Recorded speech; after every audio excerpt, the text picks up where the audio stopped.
मेरा शौहर तलाक देकर मुझे मुकर गया। अब मैं उसके घर नहीं जाना चाहती। बेटे ने बुढ़ापे में हमें घर से निकाल दिया है, अब हम कहाँ जाएं? सास ने मेरा सारा जेवर छीन कर अपनी बेटी को दे दिया है। मुझे इंसाफ चाहिए। आपके तमाम मसाइल हल करने अपनी अवामी अदालत लिए आ रहे हैं ख्वाजा नवीद। मसला क्या है? मेरे वालिद ने उनसे कुछ कर्जा लिया था, उनको अपना कर्जा अदा करने के लिए उन्होंने अपना घर उनके नाम कर दिया। तो 2-3 लाख रुपए की बहुत अहमियत होती थी, तो मैंने 2 लाख रुपए इनको दिए थे। खुद नहीं कमाता, वो अपने बड़े भाई को कैसे 2 लाख रुपए दे सकता है? उसमें से भीख के तौर पे ही अपने भाई को 2 लाख रुपए दे रहे थे। जब हम जी बिल्कुल साफ सुथरा नहीं होता, नियत हर किसी की खराब हो सकती है। उनकी डेथ की वजह पान और गुटखा खाने की वजह से हुई, और वही वजह उनकी डेथ का सबब भी बनी। यतीम का माल खाते हैं, बहुत लोग खाते हैं, लेकिन मैंने अपनी लाइफ में किसी को यतीम का माल हजम होते हुए नहीं देखा।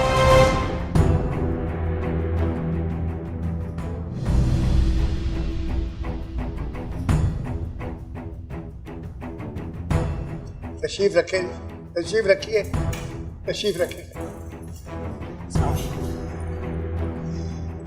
जी मैडम, कि ये जो कहूंगी सच कहूंगी? जो कहूंगी सच कहूंगी, सच के सिवा कुछ नहीं कहूंगी। सच के सिवा कुछ नहीं कहूंगी। आपका क्या नाम है? सर मेरा नाम मदिया है। मदिया जी, मदिया साहिबा जी। क्या मसला क्या है? सर ये मेरे भांजे हैं नुमान, और मेरी बहन कुत्सिया के बेटे हैं। ये इनके दोनों वालिदैन की डेथ हो चुकी है, इस वक्त ये मेरी कस्टडी में है। अच्छा, और अच्छा। इनका ही केस में आपकी अदालत में इस वक्त लेकर आई। बिल्कुल बिल्कुल बिल्कुल ठीक है, और उम्मीद ये करती हूँ कि आप इंशाल्लाह जो अच्छा फैसला अल्लाह ताला चाहेगा वही होगा। जी आपको मैं थोड़ी सी तफसील बता देती हूँ। सर मेरी बहन जो थी ना, जिस वक्त उनकी शादी हुई है 2000 में, तो उस वक्त उनके जो हस्बैंड थे मेरे बहनोई अजहर साहब, सही है ना, वो एक नॉर्मल इनकम टैक्स के ऑफिस में थे ना, एक नॉर्मल मिडिल क्लास जैसे होते हैं वो थे ना, अपने वालिदैन के साथ रहते थे। तो अक्सर जो है ना वो परेशान रहते थे। उनकी डेथ की वजह पान और गुटखा खाने की वजह से हुई। अक्सर वो जो बस उनकी एक ही आदत खराब थी कि वो पान और गुटखा खाते थे, जिसकी वजह से हम सब लोग परेशान थे, और वही वजह उनकी डेथ का सबब भी बनी। अक्सर बीमार भी रहते थे वो। उनकी डेथ के बाद मेरी जो सिस्टर थी वो बहुत परेशान रहने लगी, और जिस वक्त उनके जो भाई थे मिस्टर अथर साहब, जिस वक्त उनकी शादी हुई है, उनकी शादी के बाद वो वहाँ अपने जो इन-लॉज थे उनसे अलहदा हो गए। जिस वक्त वो अलहदा हुए तो उनके हालात थोड़े से बेहतर होना शुरू हो गए, वो आगे तरक्की करने लगे। तो जिस वक्त उनके हालात खराब थे, उनके भाई उनको बिल्कुल भी नहीं पूछते, आना जाना नहीं था। जैसे ही उनकी बीमारी की उनको इत्तला मिली है कि ये बीमार हैं, तो अचानक ही उनका आना जाना बढ़ गया, अपने भाई से बढ़ गया। इस बात पे हम लोग खुश भी थे कि चलो चेंज आया, और शायद भाई की मोहब्बत ने जोश मारा तो वो मिलना जुलना हो गया, और हम लोग हैरान भी थे कि एकदम से कैसे हो गया। लेकिन सर हमें अंदर की बात पता नहीं थी। तो बहनोई के इंतकाल के बाद मेरी जो बहन थी वो बहुत बीमार रहने लगी। उनकी बीमारी की वजह से मैं, चूँकि एक शादीशुदा लाइफ गुजार रही थी, मैं ज़्यादातर उनके घर आना जाना नहीं कर सकती थी। फिर भी मैं जितना कर सकती थी बहन होने के नाते मैं उनके घर जाती थी, उनकी खबरगिरी पूछ करती थी। तो वो भी बीमार रहने लगी। उनकी बीमारी को देखते हुए मैं उनको अपने घर लेके आ गई, अपने भांजे को जी, अपने भांजे और अपनी बहन को अपने घर लेके आ गई उनकी बीमारी की वजह से। हालांकि उनके उन्होंने भाई जिस वक्त जिंदा थे, बहनोई मेरे जिंदा थे, तो अच्छे वक्तों में उन्होंने अपना घर बना लिया था। ठीक है, जो अपने ही घर में रहते हुए अच्छी खासी उनकी ज़िंदगी को, अच्छे हालात थे, उनके अच्छे हालात हो गए थे। तो जब उनकी डेथ हो गई तो बस उनकी जो हालत थी वो सही नहीं रही, फिर तो बीमार भी वो रहने लगी। बस इस वजह से मैं उनको अपने घर लेके आ गई। लेकिन मेरे घर लाने के बाद भी उनके हालत में कोई फ़र्क नहीं आया। उन्होंने अपने शौहर की डेथ को अपने दिल से लगा लिया, सदमा लगा लिया जी, उन्होंने सदमा लगा लिया ना। तकरीबन 9 महीने के बाद मेरी बहन की भी डेथ हो गई। अच्छा जी, उनकी डेथ के बाद तो मैं और ज़्यादा परेशान हो गई कि एक बच्चा है अकेला। बहन की जब डेथ हुई है तो उनके ससुराल में से जो उनके देवर थे अथर साहब, तो उस वक्त तक तो उनका आना जाना रहा, जब तक के 40वां हुआ, जो छोटी छोटी न्याज़ें होती हैं, उस वक्त तक तो वो ठीक रहे। जब ये चीज़ें ख़त्म हो गई तो उन्होंने भतीजे को भी पूछना छोड़ दिया कि नहीं, या मेरा भतीजा भी मौजूद है यहाँ पे, उसकी भी खबरगिरी करनी चाहिए। टोटल उन्होंने अपना हाथ खींच दिया। जब ये देखा, जब ये सब चीज़ मैंने महसूस करी कि इस बच्चे को कोई लुक आफ्टर करने वाला ही नहीं है, तो मैंने क्या किया कि अपने भंजे को अपने पास, ऑलरेडी मेरे पास था, लेकिन मैंने ये सोचा आपने अपने उस पे जिम्मे ले लिया। मैंने सोचा था कि ये शायद चाचा इससे राब्ता करेगा, लेकिन ऐसा नहीं हुआ। जैसा उन्होंने कोई राब्ता नहीं किया, तो फिर उनका जो अपना घर था, सामान था, सब कुछ ऐसे ही रहा। मैं अपने भांजे को अपने पास पहले ही लेके आ गई थी। एक दिन तकरीबन 3 से 4 महीने के बाद इनको किसी चीज़, आप इनसे पूछ सकते हैं कि इनके चाचा ने इनसे कितना राब्ता किया और क्या। बेटा बताओ। अस्सलाम वालेकुम जज साहब। बेटा रहमान है सर। मेरे वालिद के वालिदैन के इंतकाल के बाद मुझे कुछ सामान की ज़रूरत थी, तो मैं अपने घर की तरफ गया, और जब मैं अपने घर पर गया तो मेरे घर पर ना ताला लगा हुआ था, बल्कि अब मेरे घर में कोई और लोग रह रहे थे। तो मैंने घर आकर फ़ौरन चाचा से रब्ता किया। जब चाचा को फ़ोन किया तो चाचा कहने लगे आप किस घर की बात कर रहे हो, वो तो आपका घर ही नहीं है। तो मैंने कहा कि ये कैसी मतलब बात करें, तो उन्होंने कहा ये तो घर आपका है ही नहीं, ये घर मेरा है, और रहा आपका सामान वो आप हमारे घर में पड़ा है, आप आके ले लो। तो जब खाला को पता चला तो हम दोनों चाचा की तरफ गए, तो चाचा कहने लगे कि उन्होंने मेरे वालिद ने उनसे कुछ कर्जा लिया था, और उस कर्जे की वजह से उन्होंने उनको अपना कर्जा अदा करने के लिए उन्होंने अपना घर उनके नाम कर दिया, और वो ये चाहते थे कि मतलब किसी पे बोझ उनका ना रह जाए, इसीलिए उन्होंने घर के कि मेरी वाइफ जब तक जिंदा है आपने रहने दे, इनके इंतकाल के बाद है ना आप उस घर पर कब्जा कर लें, और उन्होंने उस घर पे कब्जा कर लिया। और जब हम सामान की तरफ देखने लगे तो उन्होंने कहा कि सिर्फ सामान में टूटी फूटी अलमारी और कुछ टूटा फूटा फर्नीचर था, और हमारे 2 AC LED जो हमने नया सारा रेनोवेशन करवाया था उसमें कोई भी चीज़ नहीं थी। हमने पूछा ये सब सामान कहाँ गया, तो कहने लगे जब मैंने घर पर चक्कर लगाया तो तुम्हारे घर तो पहले से ही टूटा हुआ था दरवाज़ा, मुझे लगता है उसमें चोरी चकारी हुई, और बच्चा कुचा जो सामान था वो मैं अपने घर ले आया, अगर तुम्हें ज़रूरत है तो तुम इसे अपने घर ले जाओ। सर बहुत अनहोनी सी बात है ये कि भरा पूरा घर बंदा छोड़ के जाए और अपना ये सोच के जाए कि भाई ताला लगा के जा रहे हैं, जब हम जिस वक्त हमें ज़रूरत पड़ेगी हम अपने घर में दोबारा आ खोलेंगे और आ जाएंगे। जी। तो अब जब वहाँ जाके पता चलता है कि यहाँ तो ना साजो सामान है, ना घर रहा, अपना ताला भी लगा, ताला भी टूटा हुआ, गैर लोग रह रहे हैं, सामान का भी कोई पता नहीं है। तो सर हम दोनों तो बहुत ही हैरान और परेशान हो गए। हमारे लिए बहुत ये अनहोनी सी चीज़ थी। अब हम लोग परेशान हो गए। परेशान होकर हमने इनके चाचा ये साहब हज़रत अतर साहब बैठे हुए, इनसे हमने इस्तफसार किया कि भाई ये क्या माजरा है कि ना घर रहा इसका, ना साजो सामान, इतनी महंगी महंगी चीज़ें थी, मेरे भांजे की जो चीज़ें थी इतनी महंगी महंगी चीज़ें थी जो कि बहन की बीमारी की वजह से मैं अपने घर नहीं लेके आ सकी। सर जिस वक्त बीमारी के दौरान हम फौरन खाला के घर शिफ्ट हो गए थे, तो हमने घर की तरफ मुतवज्जा नहीं हुए, हमने घर को ऐसे ही बंद कर आ गए थे। और हालांकि हमने अभी पूरा घर रेनोवेशन करवाया था और उसमें मेरे नए AC लगवाए थे, LED है, मेरा नया लैपटॉप है, मेरा मोबाइल है, सारा सामान वहाँ से गायब है। और सिर्फ टूटा फूटा जो पुराना हमारा फर्नीचर स्टोर में था, चाचा कह रहे हैं यही आपका सामान है और कोई सामान वहाँ पर मौजूद नहीं था। सर जैसा एक चीज़ की थोड़ी सी मैं माजरत चाहूँगी, थोड़ा मिस कर गई हूँ मैं। एक वजह थी जिस वक्त मैं अपनी बहन को अपने घर लेके आई थी तो उन्होंने घर के कागजात और थोड़ी वो जेवरात थे उनके, नॉर्मल जैसे औरत के पास जेवरात होते नॉर्मल थे, वो मेरे पास बतौर अमानत रखवाए थे। Wow that's good. अच्छा अच्छा अच्छा। तो सर ये पॉइंट मैं आपको बताने से ये बहुत अच्छा हो गया, शुक्र है। तो ये घर के कागजात भी आपके पास हैं? जी मेरे और पास। इस बच्चे की अम्मी का जो भी छोटा मोटा जेवर था वो आपके पास है? वो बहुत थोड़ी हालत में है, वो इतना नहीं है। कोई बात नहीं, चलो मतलब घर के वहाँ छोड़कर तो नहीं आई ना उस घर में? नहीं नहीं नहीं नहीं। वो बहन ने जिस वक्त मैं उनको अपने घर लेके आ रही थी बीमारी की वजह से, वो एक अच्छा वक्त था जो उन्होंने मेरे पास रखवा दिए बतौर अमानत, और वो अभी भी आज भी मेरे पास। ये मुझे खुशी हो गई अभी। हाँ जी चाचा जी। अस्सलाम वालेकुम सर। यार ये लोग तो यतीमों पे हाथ रखते हैं और लोग तो मदरसों में जाके पैसे देते हैं और लोग पता नहीं क्या क्या परवरिश करते हैं। मैंने भी ऐसे ही किया कैसे है। चाचा हो यार? मैंने भी ऐसे ही किया था जैसा। नहीं यार मैं तो बड़ा एम शॉक्ड। हम असल में इतना मासूम सा बच्चा है, उसके दोनों पेरेंट्स डेड और मतलब मकान आपका हो गया कर्जे में और सामान LED बोला चोरी हो गया। यार ऐसे होता है क्या दुनिया में? जैसा बात दरअसल ये है, हमारी एक छोटी सी फैमिली थी, 2 भाई हैं हम, 2 हमारे वालिदैन थे। तो आपसे तो बहुत ज्यादा एक्सपेक्टेड था। तो असल में चले आप अपनी पार्ट ऑफ द स्टोरी सुनाएं, मैं प्रेजुडिस नहीं होना चाहता। Let me here from you also.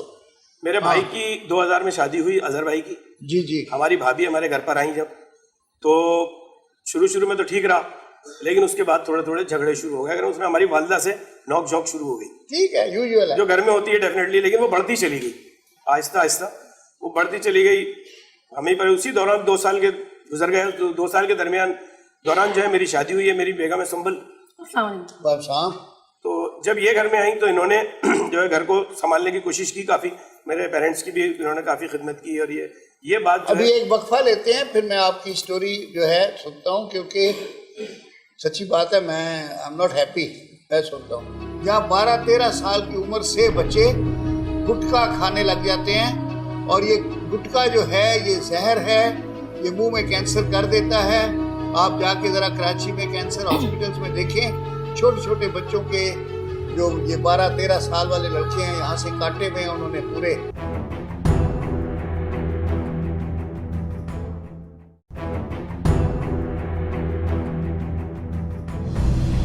अच्छा सर, वक्फे से पहले आप ये बता रहे थे कि आपकी शादी हुई एक खातून के साथ। She appears to be a very decent lady. अच्छा, फिर क्या हुआ? जब इनसे मेरी शादी हुई तो उसके हाँ। बाद भाभी ने देखा कि ये मेरी वाइफ जो है ये मेरी वालदा के साथ अटैच ज्यादा हो रही है। Very good. तो वो उनको अच्छा नहीं लगा एक्चुअली। चले मैडम, आपको बाद में सुनूंगा। उनको अच्छा नहीं लगा, उन्होंने इनसे भी झगड़ना शुरू कर दिया।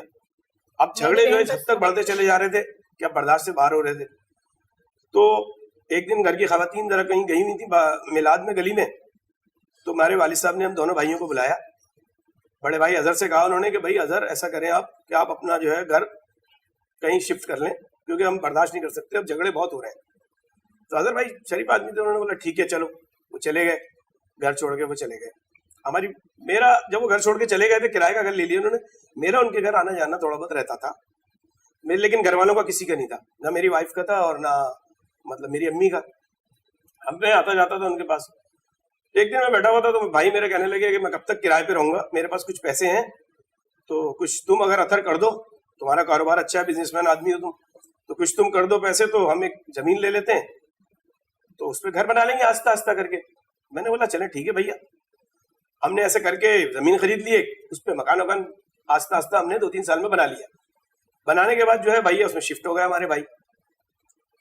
जब वहाँ शिफ्ट हो गए तो रहते रहे काफी दिन।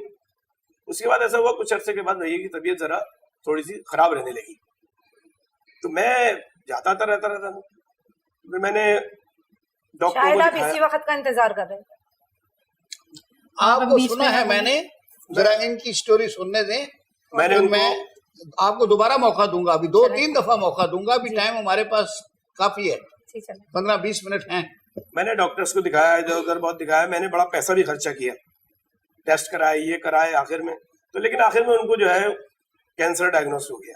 अच्छा, तो अब मैंने ये गुटखा खाने से ये और सब चीजें, हाँ ये मैं जरा आपके वसासत से पब्लिक सर्विस मैसेज भी दे देता हूँ कि मैं वालदैन के लिए खास तौर पे कहता हूँ कि जो यंग लड़के, टीनेजर्स या उनके, बल्कि कुछ इलाके तो कराची में ऐसे हैं जहाँ 12-13 साल की उम्र से बच्चे गुटखा खाने लग जाते हैं, और ये गुटखा जो है ये जहर है, ये मुंह में कैंसर कर देता है। आप जाके जरा कराची में कैंसर हॉस्पिटल्स में देखें, छोटे छोटे बच्चों के जो ये 12-13 साल वाले लड़के हैं यहाँ से काटे हुए हैं उन्होंने पूरे गाल, और उनको देखकर ऐसे खौफनाक, मतलब हम तो देख भी नहीं सकते, वो डॉक्टर ही देखते हैं, पता नहीं कैसे, इतना खौफ आता है। तो प्लीज प्लीज प्लीज अपने बच्चों को ये गुटखे से बिल्कुल बचाएं। अच्छा जी। तो सर वो उनकी बीमारी बढ़ती चली जा रही थी, मैंने डॉक्टर को दिखाया, मैंने बहुत पैसा खर्च किया उस पर। तो उसके बाद ये हुआ कि एक दिन भैया ने मुझे बुलाया अपने पास, कहने लगे कि भाई अब डॉक्टर ने कह दिया तुम्हारे तो 2-3 महीने हैं बस, इसके बाद तो आपकी बीमारी जो है वो ज्यादा बढ़ गई है। ये जवान लड़का आपका भाई कैंसर में चला गया है? तो आप लोग रोक नहीं सके इसको जब गुटखा खाता था? बस सर बड़े थे हमसे, क्या कहते हैं उनको, आपसे बड़े थे? जी जी। तो जब वो करीब, मैं देखा ये बड़ी उम्र के भी लोग ना, खास तौर पे ये जी दफ्तरों में जो क्लर्क हैं, वो जरा सा वक्फा मिलता है तो गुटखा खा के आ जाते हैं, कईयों ने पुड़ियां जेब में रखी हुई हैं। तो उन्होंने सर एक दिन मुझे किताब एक निकाली, उसमें से हिसाब निकाला, कह रहे हैं देखिए आपके जो खर्चा हुए हैं मकान पे, इस पे और मेरी बीमारी पे, तो अथर मैं तो अब तुम्हें दे नहीं सकता ये पैसे, मैं तो इस हालत में हूँ, मैं तो कुछ नहीं कर सकता, तो तुम एक वसीयतनामा बना लो जिसके मुताबिक मैं साइन कर देता हूँ, तो ये मकान जो है तुम ले लेना, तुम्हारे पैसे पूरे हो जाएंगे। तो मैंने सोचा चलो ठीक है, भाई जब तक जिंदा है जब तक तो चल। लेकिन 2 महीने के बाद भाई की डेथ हो गई, वसीयतनामा वगैरह सब बना लिया उन्होंने, डॉक्यूमेंट्स वगैरह साइन करके दे दिए मुझे। उसके कुछ अरसे के बाद जो है वो भाभी जो है वो भी बीमार हो गई, उनकी भी तबीयत खराब हो गई, तो उनको फिर ये ले गई अपने घर। जब ये अपने घर ले गई तो फिर मकान डेफिनेटली मेरे अंडर में ही आना था। फिर देखिए सर, बात यह है कि वसीयतनामा मतलब ना, हमारे मुल्क में अभी लॉ ऑफ विल इतना डेवलप नहीं हुआ, इंडिया में काफी ज्यादा डेवलप हो गया है। हमारे यहाँ एक ही वसीयतनामा चला है जो आज तक, वो मोहतरमा बेनजीर भुट्टो साहबा का वसीयतनामा है, जिसपे हुकूमत भी बन गई और सारा कुछ हो गया पीपल्स पार्टी की। बाकी वसीयतनामे जो हमने देखे हैं अभी तक कोर्टों में, तो मेरे तो नॉलेज में कोई ऐसा सक्सेसफुल केस नहीं है। हो सकता है मेरी नॉलेज कम हो, मैंने खुद भी एज ए जज जो है वसीयतनामे पे कोई केस डिसाइड नहीं किया, और मेरे सामने तो सच्ची बात है आया भी नहीं केस कोई वसीयतनामे वाला। तो वसीयतनामा लॉ ऑफ विल भाई हमारे यहाँ तो अगर डेवलप है भी तो सच्ची बात है मेरे आगे नहीं आया, और आई स्टिल डू नॉट। चलें, आपने वसीयतनामे के ऊपर मकान ले लिया, मुझे नहीं पता वसीयतनामे के ऊपर वो मकान म्यूटेट कैसे होगा या रजिस्ट्री कैसे होगी आपके नाम, क्योंकि रजिस्ट्रार तो वसीयतनामा मानता ही नहीं है। अब भाई जो है वो तो डॉक्यूमेंट्स तो मेरे पास थे नहीं, उसके कोई डॉक्यूमेंट तो ओरिजिनल उनके पास तो डॉक्यूमेंट्स तो मैंने बनवाए थे ना सारे, फिर बनवाए उसके, फिर जब भाई ने मुझे दे दिया तो मैं तो उसका फिर मालिक हो गया ना, उनके नाम पर था मकान। नहीं, डॉक्यूमेंट ऐसे कैसे बन जाएंगे? ओरिजिनल डॉक्यूमेंट से दूसरी पार्टी के पोजेशन में है, आपके पास डुप्लीकेट या सर्टिफाइड कॉपियां होंगी, तो ओरिजिनल डॉक्यूमेंट दूसरी पार्टी के कब्जे में होते हुए आपके पास सर्टिफाइड कॉपी है, तो आई डोंट थिंक कि उसकी कोई इतनी बड़ी कानूनी अहमियत है। और अब आप एक नया केस ले आए हैं, मुझे लॉ ऑफ विल इतना आता नहीं है, लेकिन बात यह है कि अच्छा चलें आगे बताएं। अब जब वो हो गया तो उसके बाद फिर मैंने, जब ये चले गए वहां से, तो उसको मैंने रेंट आउट कर दिया, और उसमें कुछ सामान था थोड़ा बहुत कचरे जैसा सामान था, कुछ भी नहीं था उसमें, वो ला के मैंने अपने घर में रख लिया। वो मेरी वाइफ ने देखा सामान को रखा हुआ है वहां पे। मैडम आप मुझे बड़ी डिसेंट खातून लग रही हैं। देखिए मैं एक बात बताऊं, यतीम का माल खाते हैं, बहुत लोग खाते हैं, लेकिन मैंने अपनी लाइफ में किसी को यतीम का माल हजम होते हुए नहीं देखा। यानी ये मेरी अब तो काफी उम्र हो गई है, लेकिन मैंने जवानी में भी नहीं देखा। जज साहब एक देखिए, ये इनका तो भांजा है जाए बताए, और ये मेरे हस्बैंड का खून है, भतीजा है इनका, तो इनका भी कुछ लगता है। ऐसा तो नहीं कि हम ऐसे ही मतलब खा लेंगे, जाए बताए हमारा भी कुछ जैसे वो फर्ज है कि कुछ करें। लेकिन ये जो खाला थी ना, जब मैं आई तो ये इनको पहले ही इन्होंने इस तरह जाल में फंसाया कि ये इनको पहले से ही यहाँ से लेके चली गई, वरना कस्टडी में हमारी होना चाहिए था ये, कि हम इसकी देखभाल करते, हम इसको अपने पास रखते। इन्होंने ऐसा वो करा कि ये यहाँ से चला गया, तो सारा इल्जाम इन्होंने हमारे ऊपर डाल दिया कि हमें बदनाम करवा दिया कि चाचा और चाची इनके ऐसे, कि सबको दिखाया कि सब इन्होंने, हमने जायदाद वो नकली वो भी बनवा ले वसीयत, और नकली हमारे ऊपर सारा इल्जाम ही डाल रही है। जबकि एक बात बताऊं, हम हस्बैंड वाइफ, हम जैसे हमारे दरमियान कोई बात छुपी भी नहीं होती। दूसरी, और इन्होंने अपने भाई की जब जिंदगी में थे तो ये बताते थे कि मैंने छुपा कर मैंने अपने भाई को इमदाद भी देते रहे हैं ये जिंदगी में। चले वो तो अच्छी बात है, खर्चा किया है, छुपा के क्या, अगर बता के मतलब, देते हाँ तो आप फिर डांटती हैं? नहीं डांटती नहीं, जाए भाई इनका खून है, भाई की मदद करता है। तो ये कि इन्होंने मुझे बताया कि मैंने देखभाल जैसे अपने भाई को मैंने सपोर्ट की है हर चीज में, हर मामले में पैसे भी दिए, जो मकान उन्हें बना करके दिया, आप जमीन वगैरह उसमें आपस में सपोर्ट की है। अब मसला ये है कि जब ये जो हमारा भतीजा खून है ये वहां चला गया, तो हम कैसे उसकी, जब हम इनको लेने के लिए कहा, इनसे बातचीत की कि आप दे दो, हम अपनी, तो इन्होंने मना कर दिया कि ये मेरे पास रहेगा, मेरी बहन का बेटा मैं अपने पास रखूंगी। हालांकि फर्ज हमारा है, हमारा भतीजा हमारे पास होना चाहिए। नहीं, अब वो ये है ना कि एक्चुअली अपनी इनकी वालदा विडो हो गई, तो विडो होने के बाद अब वो फिर वो भी बीमार हो गई। अब जब बीमार हो गई तो जाहिर है वो अपने घर को ताला लगा के अपनी बहन के पास चली गई, क्योंकि बीमार आदमी को बच्चे को भी लुक आफ्टर करना और खुद को भी करना, खाना पका के कोई देगा, रोटी पका के देगा, कुछ करेगा, देखिए ना, फिर और 10 छोटे छोटे काम होते हैं, फिर डॉक्टरों के पास लेके जाना होता है। तो फिर सगी बहन ही कर सकती है ना, वो अब कोई हम कैसे- देवरानी या जेठानी तो वो मुश्किल ही करती हैं, उनके पास लेकिन इतना उन्हें टाइम नहीं बिल्कुल ही होता। लाताल्लुक कर दिया ना उनसे, लेकिन बिल्कुल बहनें ही। जो होती हैं वो फिर बहनें तो होती हैं ना, तो वो तो है, बहन कहते तो बहन, हाँ। अबेंडन नहीं कर सकती, बहन को तो करना पड़ता है, जैसे इसी तरह ये भाई को भी करना पड़ता है। अच्छा अब क्या है कि बड़ा मुश्किल कर दिया केस आपने। जज साहब एक बात, ये जैसे ही कह रहे हैं मेरे हस्बैंड के वसीयतनामा जो है वो हमने हमारे पास है, तो ऐसे हम भी बोल सकते हैं कि जो इनके पास था, हमें क्या पता कि इनकी बहन ने जो इनके पास रखवाया वो भी ये उन्होंने खुद बना लिया, क्या करा वो हमें भी नहीं, इनके पास कोई वसीयतनामा वगैरह नहीं है, इनके पास तो सिर्फ ये कि जब बहन अपने घर से गई है जी तो उसके पास उस वक्त मूवेबल प्रॉपर्टी में दो ही कीमती चीजें थी। एक यानी उस मकान के डॉक्यूमेंट्स जो उसके मियाँ का था, उसके मियाँ ने बनाया, ये तो आप मानते हैं कि हाँ। बनाया, हाँ उनके लिए उसी ने बनाया। और दूसरा ये है कि अपना छोटा मोटा घर पहनने वाला जो उसका जेवर था जी जी बहन का, वो साथ ले गई। तो वो दोनों चीजें वो ईमानदारी से बता रही हैं कि मेरे पास पड़ी हैं। अच्छा अब आपने क्या किया है कि ना सिर्फ ये कि वो घर ले लिया किसी वसीयतनामे की बुनियाद पे जो कि मैंने अभी नहीं देखा, दूसरा आपने कहा कि जी कि हमने वो चूंकि उनको कर्ज दिया था घर बनाने में हाँ और बीमारी में इलाज के लिए पैसे दिए थे, जी जी तो अब उन इलाज के पैसों में और कर्ज में घर ही एडजस्ट हो गया। जी जी मैं वक्फा लेता हूँ, घर आजकल इतने सस्ते नहीं हैं कि इलाज के पैसों में एडजस्ट हो जाए, तो ऐसा आसान काम नहीं है। कि एक दिन बंदा भाई से इतना ताल्लुक ही नहीं रखता तो वो एकदम 2 लाख का कर्जा कैसे दे देगा उनको? तो जबकि खुद उसका जबकि वो खुद कारोबार नहीं ना हो। कमाते। ये इतने लैंडलॉर्ड नहीं थे कि ये मेरे बहनोई को 2 लाख का कर्जा दे देते।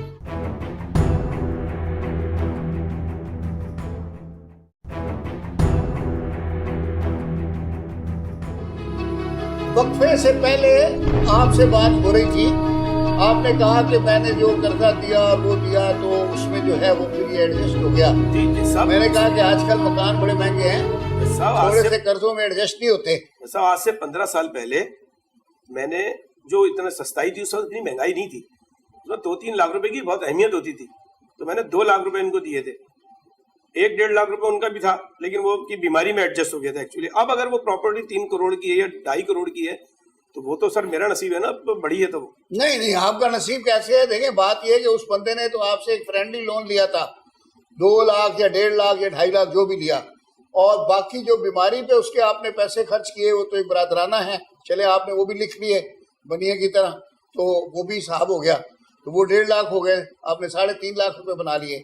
लेकिन जिसका मकान है, जो मकान में रह रहा है, उसने को मॉर्टगेज तो नहीं किया हुआ ना आपके पास, तो मकान जब उसकी मार्केट वैल्यू पे, जिसने उस मकान को पाला है उसकी मार्केट वैल्यू पे बिकेगा, तो आपको तो वो सिर्फ लोन ही देगा वापस। हाँ, अगर मॉर्टगेज होता, कोई बैंक होता, कोई इंटरेस्ट होता, तो उसमें ये था कि भाई 16 साल का इंटरेस्ट भी देगा, तो 3 करोड़ में से 2.5 करोड़ चले जाएंगे। लेकिन आपका तो सिर्फ ये है कि एक फ्रेंडली या बरादराना या जो भी लोन था 1.5 या 2 लाख रुपए का, तो वो तो बुक्स ऑफ अकाउंट्स में 2 लाख ही रहेगा, और जब वापस करना होगा 2 लाख रुपए करेंगे आपको वापस, उसके बदले में 3 करोड़ का मकान तो आपका नहीं हो जाएगा ना। और बीमारी पे जो पैसे खर्च किए हैं वो मतलब अब मैं नहीं समझता कि वो हाई की बीमारी पे अगर बंदा पैसा खर्च करे तो वो रिकवरेबल है या नहीं है, वो भी उसकी डेथ के बाद, और वो भी उसकी एसेट्स में से। मतलब अगर कोई करता है तो उससे बेहतर है कि वो उस वक्त खर्च ही ना करे, बंदा जाके सतार एदी से दवाई ले ले, ठीक है ना। तो भाई के अलावा मैंने भाभी पे भी वैसे बहुत चला पैसे जाए। खर्च किए बॉस। मतलब मैं कोई मैं कुछ कहना आज ही अब आपको मौका देता हूँ, इसलिए कि मैं कोई इनकी बात से ना कन्विंस हुआ हूँ ना सेटिस्फाई हुआ हूँ। हाँ, आप बताएं कहानी क्या है। जैसा बात ये है ना, आप इनसे ये पूछे कि जो इनसे खुद सब नहीं कुछ कमाता, पूछूंगा, आप जो बताएं। खुद नहीं कमाता वो अपने बड़े भाई को कैसे 2 लाख रुपए दे सकता है उधार? अच्छा, जो ये खुद कमाते नहीं थे? जी नहीं, इनकी जिस वक्त मेरी बहन की शादी हुई है तो उस वक्त ये भी मामूली सा कारोबार करते थे, एक छोटी सी दुकान होगी उनकी, वो भी इतनी स्टेब्लिश नहीं थी कि 2-2 लाख रुपए अपने भाई के ऊपर कर देते। दूसरी बात ये कि इन्हीं की बीवी जिस वक्त इनकी शादी हुई है उस टाइम इनकी जो वाइफ आई है, बेशक मैं मानती हूँ कि मेरी बहन जिस वक्त अपने घर में खुश थी, माशाल्लाह से सास ससुर से अच्छे ताल्लुकात थे, लेकिन किस घर में नोकझोंक नहीं होती? हल्की फुल्की नोकझोंक हर घर में होती है। जैसा इन्होंने शादी करी, इनकी वाइफ आई तो वो नोकझोंक थोड़ी ज्यादा बढ़ गई, जब ज्यादा बढ़ी तो दोनों भाइयों में लड़ाई झगड़ा शुरू होने लग गया। तो अब मुझे आप ये इस बात इनसे ये आंसर पूछिए कि एक बंदा भाई से इतना ताल्लुक ही नहीं रखता तो वो एकदम 2 लाख का कर्जा कैसे दे देगा उनको, तो जबकि खुद उसका जबकि वो खुद कारोबार नहीं ना हो। कमाते। ये इतने लैंडलॉर्ड नहीं थे कि ये मेरे बहनोई को 2 लाख का कर्जा दे देते और वापसी में 3 जबकि वो करोड़ का इनकम टैक्स डिपार्टमेंट में जी, क्लर्क था। जी, वो बेशक हलाल की रोजी कमा रहे थे, इतने ज्यादा अमीर नहीं थे वो। चलो लेकिन सैलरीड आदमी था। हाँ, जिस वक्त वो बीमार हुए ये उनको पूछते भी नहीं थे। ये बात मुझसे ही नहीं, आप इनके हर रिश्तेदार से पूछ लें, क्योंकि मैं हाउस वाइफ थी, मेरा आना जाना ज्यादा नहीं था, लेकिन मैं अपनी बहन के हर हालात से वाकिफ जरूर थी, जैसे कि एक नॉर्मल बहन अपने बहन के हालात से वाकिफ रहती है। मैं बिल्कुल वाकिफ थी और मुझे पता है मेरी बहन किस नेचर की मालिक थी। ये जो कह रही है इनकी वाइफ साहिबा कि जी वो जज साहब मैं यहाँ ये कहना चाहूंगी कि एक मिनट इनको कंप्लीट कर दे, मेरे पास अभी 10 मिनट और है, मैं आपको पूरे 10 मिनट दे दूंगा, तो जरा इनको सुनने दें। जज साहब ये बात है ना कि मैं इस बात पे बहुत हैरान हो रही हूँ कि जिस तरीके से ये तो ऐसा कह रहे हैं कि जैसे ये बहुत ज्यादा मालियत थी, इनके पास करोड़ों की जायदाद थी, उसमें से भीख के तौर पे ये अपने भाई को 2 लाख रुपए दे रहे थे। अब हम तो ऐसे हतम ताई रहे हैं जी, तो आप यकीन तो करें तो फिर पैसे वापस नहीं लेता था। खुद इनको दिए होंगे उधार, उन्होंने इनको उनको नहीं दिए होंगे, मेरे बहनों ही नहीं दिए होंगे, क्योंकि देखो वैसे ये बड़ी ट्रेजेडी है हमारे मुल्क में ना कि मरने वाले के बाद हर बंदा जो है वो क्लेम करने कुछ ना कुछ बैठ जाता है। मैं हैरान हो रही हूं, मैंने बड़े केस चलाता हूँ, तो आप यकीन करें कि जब कोई अमीर आदमी मरता है तो सबसे पहले उसकी गोल्ड की रोलेक्स और उसका वॉलेट, और अगर उसने हीरे की अंगूठी पहनी हुई है, वो तीनों चीजें गायब हो जाती हैं, पता ही नहीं चलता किधर गई, वो आखिर तक नहीं पता चलता और जिस कौन ले गया, जैसा जबकि मरता घर में है। सॉरी आपकी बात काट रही हूँ मैं, लेकिन जैसा हमारी तो ऐसी हालत थी जिस वक्त मेरी बहन की डेथ हुई है या बहनोई की डेथ हुई है, तो हमें ये होश नहीं था कि हम घर का कीमती सामान उठा के अपने घर में ले आते। ओनली वो भी मेरी जो सिस्टर थी ना, उन्होंने अपने कागजात उठाए हैं जल्दी में कि यार ये एक अमानत के तौर पे मेरे बेटे की चीज है, विरासत है मेरे बेटे की, वो उन्होंने एतमाद करके मेरे पास रखवा दिया। तो मैं ऐसा क्यों चाहूंगी जी आपको सलाम पेश करता हूँ एटलीस्ट ये कि आपने एक यतीमो यसीर, यानी इसके तो बहुत पेरेंट्स डेड हो गए सर, मैं आज भी बहुत रसूल अल्लाह ने तो यतीम के ऊपर बहुत मेहरबानियां की हैं और उस पे हाथ रखने का बड़ा अजर बताया है। तो ये तो यतीम और साथ साथ यसीर भी है। जैसा जिस टाइम मेरी सिस्टर का इंतकाल हुआ है उस टाइम ये कहाँ थे, इनकी हमदर्दियां जो थी, इनकी जो मोहब्बतें थी वो कहाँ थी? जब मेरा भांजा रो रहा था अकेला खड़ा हुआ, क्या पड़ोसियों के रहम करम पे छोड़ देती मैं तो साथ लेके आना नहीं, अल्लाह ताला आपको इसका बहुत अजर, और मैंने ये कोई लालच के तहत नहीं किया, दुनिया में भी देगा आगे भी देगा। तो मैं यही इनसे कहना चाहूंगी कि क्या आप ये वजाहत करेंगे कि मेरे भाई ने आपने उनको 2 लाख का कर्जा दिया, तो आपने 2 लाख का कर्जा देके उनसे कोई रसीद हासिल नहीं करी? अगर वो रसीद आप जज साहब को दिखा दे तो बड़ी मेहरबानी होगी, जिसके एवज आप 3 करोड़ का मकान वो चीजें जो है वो सब उन्होंने अपने पास लिखी हुई थी। अब बड़ा भाई था मेरा, मैं उनसे रसीद तो नहीं लेता ना, मैं उनसे ये जो बता रहे हैं, ये जो मेरे चाचा चाची कह रहे हैं कि ये मेरे पास आ जाता या इनके पास रहता, मैं तो इनको जानता ही नहीं था, क्योंकि ये हमारे घर नहीं आते थे। जब मेरे वालिद की काफी तबीयत खराब हुई तो इन्होंने हमारे घर में आना जाना शुरू किया, और वालिद के इंतकाल के बाद चाचा मेरी अम्मी के पास आते और डॉक्यूमेंट्स के कुछ कागजात पर साइन वगैरह लेके चले जाते थे। और जब मेरी वालदा का इंतकाल हुआ उसके बाद तो इन्होंने हमसे कोई राब्ता भी नहीं किया, ना इन्होंने हमसे पूछा। और मेरी खाला ने मुझे संभाला है और वही शुरू से मुझे अपने साथ रखती हैं और वो मुझे काफी प्यार देती हैं, तो मैं इन्हीं के साथ रहना चाहता हूँ। इसी वजह से इन्होंने नहीं रहेंगे तो आप बेटा वहीं पे, मुझे तो I am concern about your property, और वो माइनर की प्रॉपर्टी है, और माइनर की जो प्रॉपर्टी होती है उसका एक्चुअली जो कस्टोडियन जो भी होता है वो गार्जियनशिप कोर्ट होता है, यानी माइनर की प्रॉपर्टी को इस तरह से ज़ाया नहीं होने दे सकते। और अब आपने जिस तरह से बताया कि आप वहाँ गए हैं अपनी खाला के साथ अपनी कोई चीज़ें लेने के लिए, और आगे देखा तो घर में दूसरे लोग रह रहे हैं, तो उसमें किराया भी जो है वो इन्होंने किराए पे दे दिया है, और किराया भी ये खा रहे हैं। प्रॉपर्टी आपके अब्बा की है। नहीं, इसमें तो रिसीवर अपॉइंट करना पड़ेगा, क्योंकि इसमें रिसीवर के लिए शराइत यही होती हैं कि प्रॉपर्टी माइनर की हो, प्रॉपर्टी को जो है वो यूजर्प होने का या क्या मिस अप्रोप्रिएट होने का खतरा हो, और तीसरा ये है कि प्रॉपर्टी के जो इनकम आ रही है वो कोई और लोग गलत लोग खा रहे हो। 3 और 4 5 बड़ी बड़ी बातें हैं, और प्रॉपर्टी के ज़ाया होने का खतरा हो या उसका मिस अप्रोप्रिएट होने का, तो उस वजह से साहब आप माइंड ना करें तो एक बात और अर्ज करना चाहूंगी आपसे। इन्होंने जिस टाइम हम दोनों इनसे पूछने के लिए गए थे कि भाई ये घर पे एक वक्त लेते हैं, वो लेकिन एक बात सुने, हर कोई वो बिल्कुल साफ सुथरा नहीं होता, नियत हर किसी की खराब हो सकती है। इन्होंने मुझ पे जितने इल्जाम लगाए कि चाची ऐसी थी, चाचा ने किया, तो चाची को तो मैं फसाद क्या, चाची खाला ने- को मैं नहीं देने वाला मकान, लेकिन चाचा हाँ। इन्होंने बोला कि चाची के आने से फसादा सब कुछ मेरी वजह से हुआ।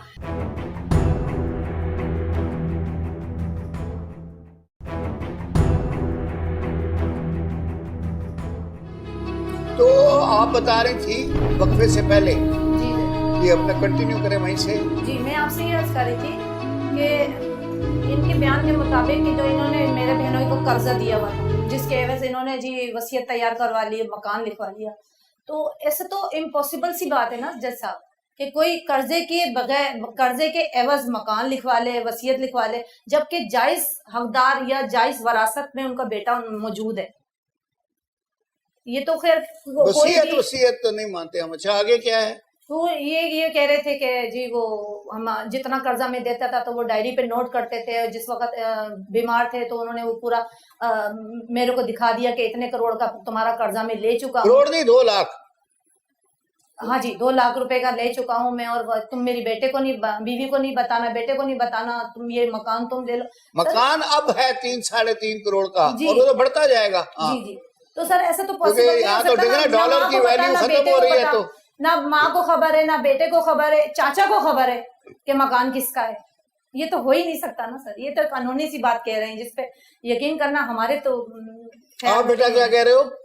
ये सब गलत कह रहे हैं। जो भी है, ये हमारे घर पर आते जाते रहते थे कागजात के मामले में, पर मैं जो हमारे कागजात है घर के और जो थोड़ा बहुत सामान था अम्मी का, तो वो अम्मी ने खाला के पास ही रखवाया था, और खाला के पास ही है, और अम्मी हर बात खाला से ही करती थी।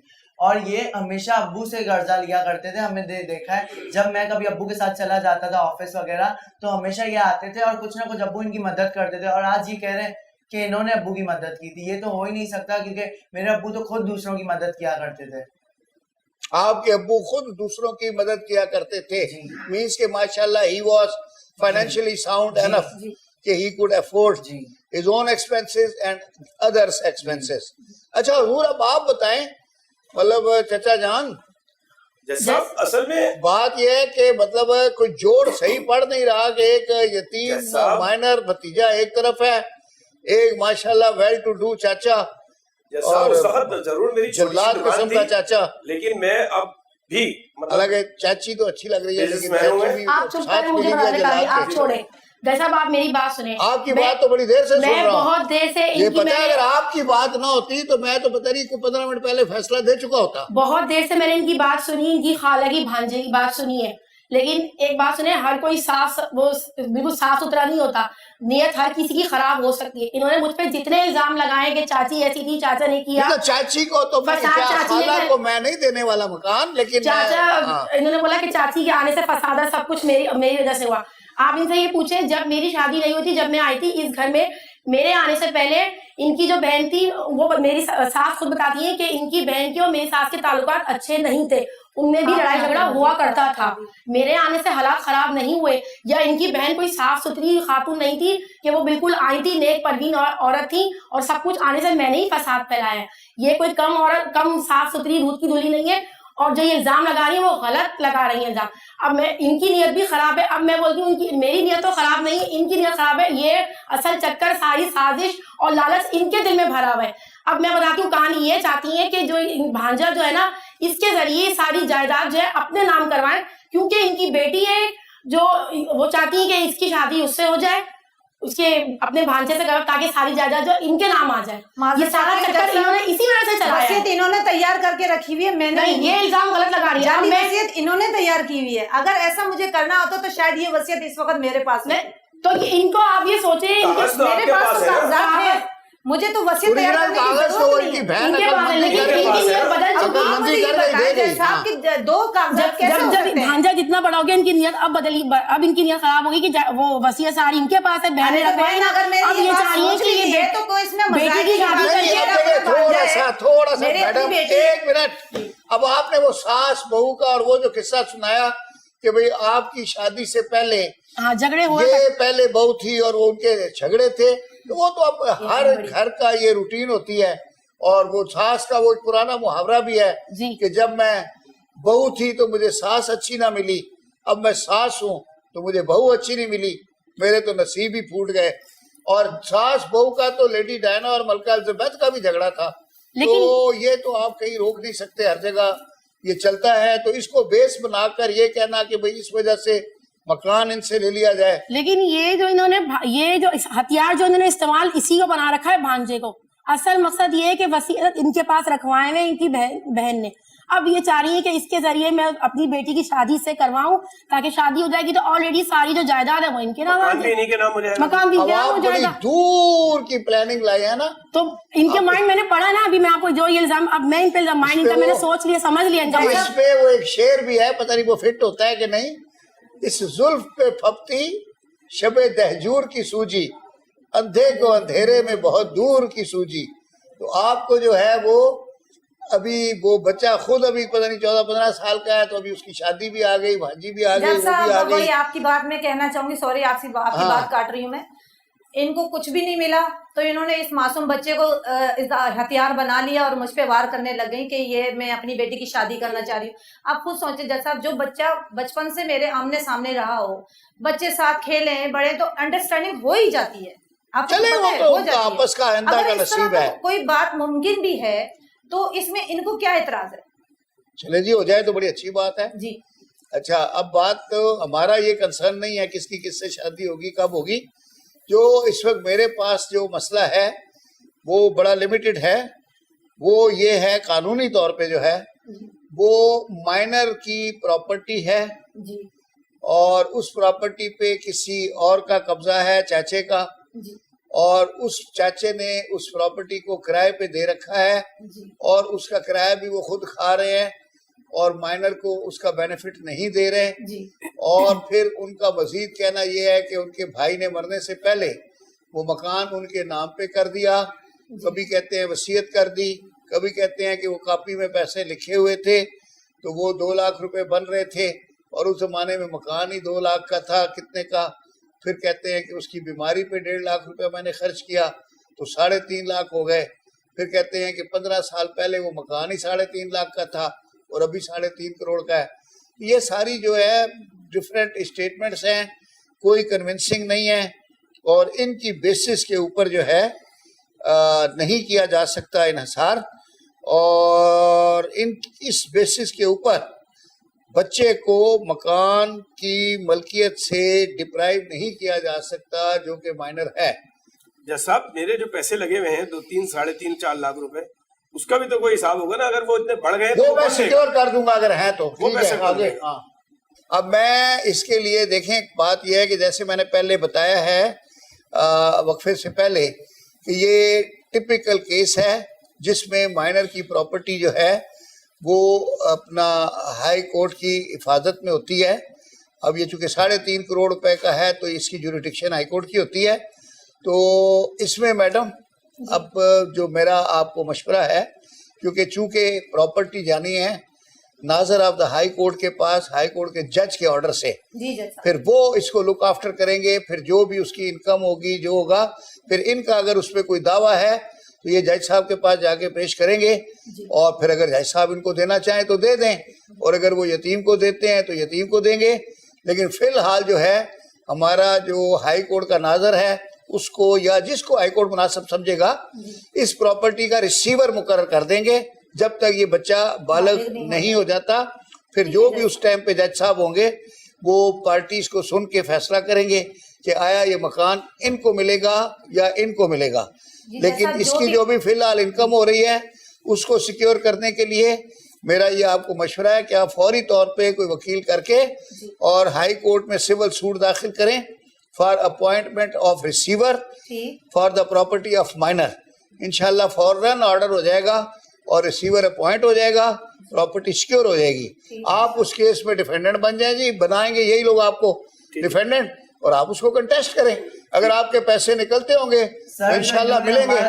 आप वहाँ जी सामान का लिखिएगा ना उसमें कि वो कहाँ गया। इन्होंने अभी हमारे सारा रेनोवेशन हाँ तो वो बिल्कुल सारा रेनोवेशन का जो आपके वकील साहब होंगे पूरा बनाएंगे। 1-1 रुपए का हिसाब लिखना। आपने भी जो आपका क्लेम है कि आपने दिया है भाई को, जी जी सामान नहीं था कोई, ना लैपटॉप नहीं छोड़ दो उसको, था, कुछ वो भी तो नहीं आप था। डिनाई करेंगे लेकिन आपका जो क्लेम है 1-1 रुपए का आप लिखा जी, जी। है ना, हाँ, तो वो आप भी मिलना अपना चाहिए। क्लेम लिखे। हमें मिलना चाहिए। हाँ, तो फैसला इंशाल्लाह।